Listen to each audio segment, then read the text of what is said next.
Good morning. Got a late start today. It is bright. A little bit later in the morning makes a big difference today for my walk. But hey, I'm out here. It's day 27. Got a few days left to hit my goal of 30. Again, I said 30 might be a challenge. I got to wake up super early, get on the road. So we'll see how that goes. Maybe I'll just do it while I'm stopping somewhere. I don't know.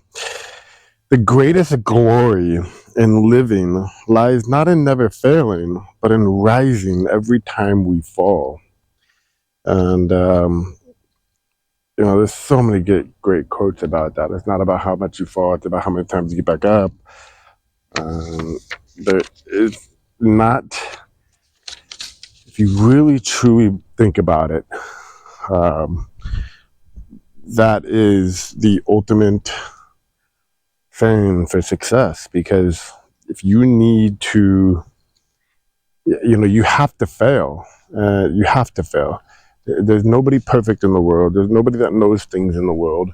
And if you don't know something on the smallest level, you're more likely to have a least desirable outcome. And you're going to have struggles. You're going to have failure. You're going to have rejection. You're going to have all these things. And if you focus on it, you allow yourself to stop doing what you're wanting to go because of it. You stay down there. What's ultimately what they mean by getting back up or rising after you fall is about what?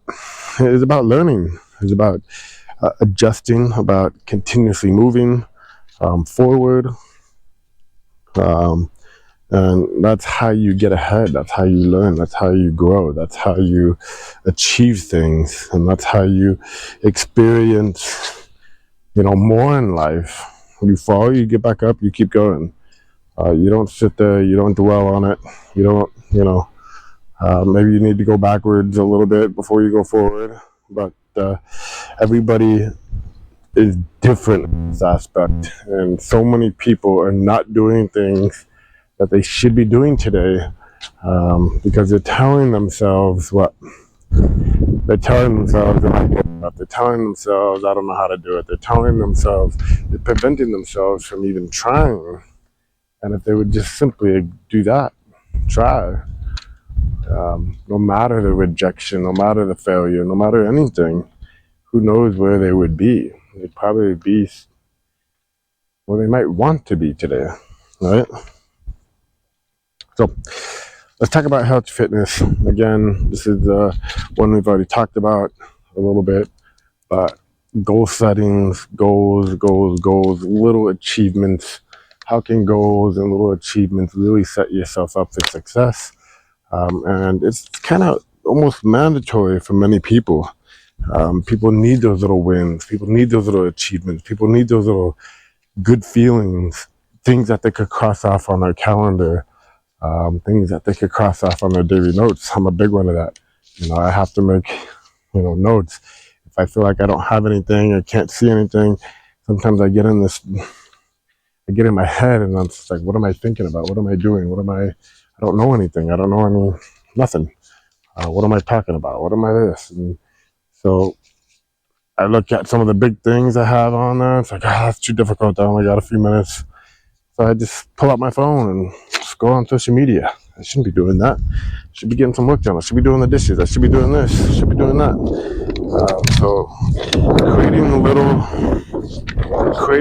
lists, little task lists, little goals, small goals for the day can help you remember, can help motivate you to go on that walk. Tell yourself, write it down. Go for a 10-minute walk today. Go for a mile walk today. Go for whatever it is.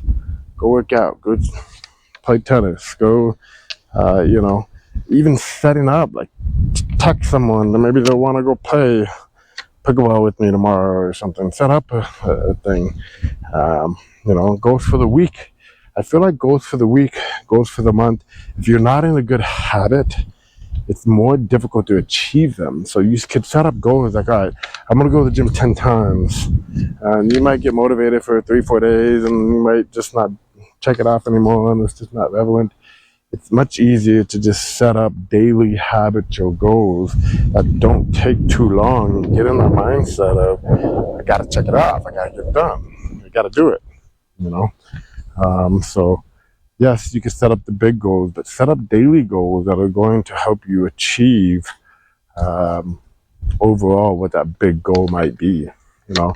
And, you know, when you talk about goals, you know, they have that SMART method. You got to have it specific. What exactly, how can you exactly achieve it? What are, you know, organize it. Make it specific. Make it measurable. I'm going to go for a 10-minute walk. Don't just say I'm going to go for a walk. Say you're going to go for a 10-minute walk and hold yourself accountable to it. You know, you got to be attainable. You can't say, I'm going to go hike up a mountain every day and take 5 hours every day. You know, sure, you might be retired and that might happen, but one day your body might break. You know, make it attainable, make it realistic, right? You know, you gotta risk something. You know, the R should be not relatable, but it should be risk. What are you risking? You're risking some of your time. You're risking your laziness, right? You're risking your secondary comfortable lifestyle. It's so much easier to just sit on the couch than it is to actually, you know, go for a walk. But you got to go for a walk. You know? I make it time bound. You know, 10 minutes. Don't do this, and so forth. You know? Make it time bound. Let's talk some crypto. We got a weird topic today. Opened up two separate, completely discussions. We're going to talk about taxes and gas costs and gas transactions, and transaction fees, and so forth. The first one, I could probably make a whole video on this, but I want to make it more quick about taxes. Taxes in crypto, people say, people don't in crypto don't pay taxes and all that. We have tax laws, of course, we have to abide by them. But one thing that's different in the tax world with Bitcoin and crypto is what they say, oh, I'm not going to pay taxes or whatever. We think that because we have control over our money, if we don't pay taxes, they're not going to be able to confiscate our money. They're not going to be able to stop payments from, the bank accounts can't shut us down. They can't take payments from us monthly. They can't, it's too early in the morning. It's not early in the morning, it's early in the morning. What is that the word I'm looking for where, the court takes a monthly payment automatically from you.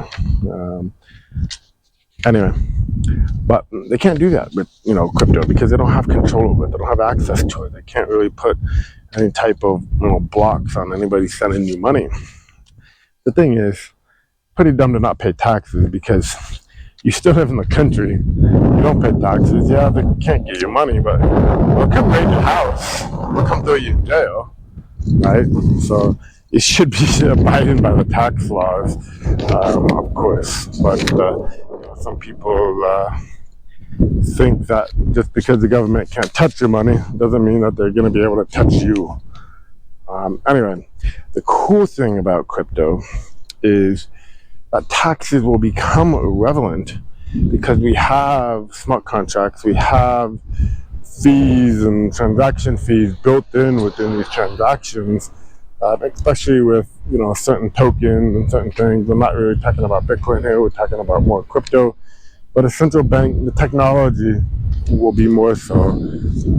We probably will be getting a central bank digital currency that they'll force upon us. My conspiracy is that they'll confiscate everybody's Bitcoin, replace it with a central bank digital currency, and we'll use a technology that will automatically take the taxes from you and distribute that money to the proper wallets automatically. And like right now you have sales tax, right? You go buy something at a store, they take taxes, but does that money directly go into the bank accounts? No, you got accounting systems, you got all that back-end infrastructure. You have no idea really where the money's going, how much money is really being collected, and so forth. This will all be in a public ledger, and we will be able to see this, and it's going to happen almost instantly. It will wipe out so much of the back-end infrastructure automatically on how to make it more possible.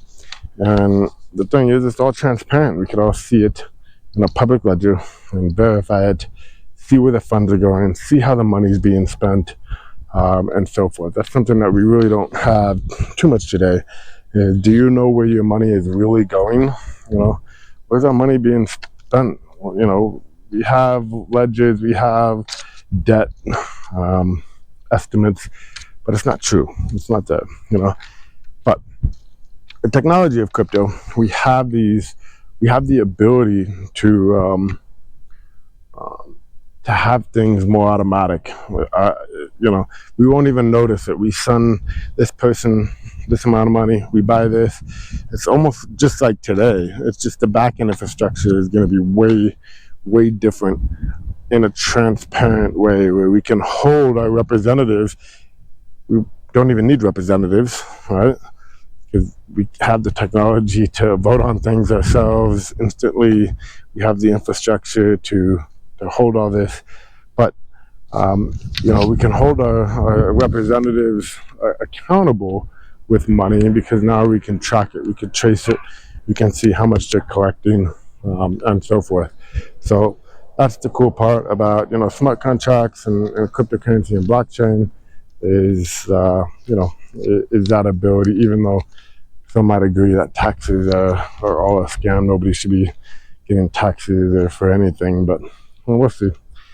That was the discussion today. Tomorrow is day 28. Peace.